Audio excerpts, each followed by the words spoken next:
राधे राधे जी। आइए आज हम पढ़ते हैं श्रीमद् भगवद गीता अध्याय 3 का 40वां श्लोक। ऐसे ही आप मेरे साथ श्रीमद् भगवद गीता के श्लोकों की व्याख्या को सुन सकते हैं और समझ सकते हैं। तो चलिए शुरुआत करते हैं। इस श्लोक में भगवान श्री कृष्ण जी कहते हैं कि इंद्रियां, मन और बुद्धि ये सभी इस यानी कि कामना रूपी शत्रु के निवास स्थान कहे गए हैं। यह कामना इन्हीं के द्वारा जीव के ज्ञान को ढककर उसे मोहित कर देती है। भगवान श्री कृष्ण यहाँ बताते हैं कि काम यानी कि जो हमारी अनियंत्रित इच्छाएं होती हैं वो कहाँ कहाँ काम करती हैं।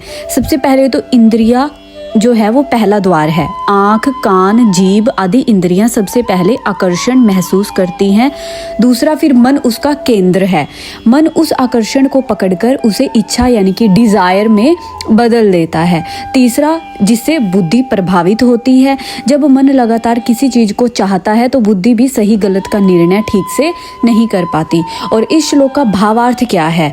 कामना इंद्रियों, मन और बुद्धि तीनों पर असर डालती है। यही कारण है कि मनुष्य भ्रमित हो जाता है और इसीलिए नियंत्रण का आरंभ इंद्रियों से करना चाहिए। अगर आपको यह श्लोक समझ आया है तो कमेंट्स में लिखें Radhe Radhe. Thanks for watching.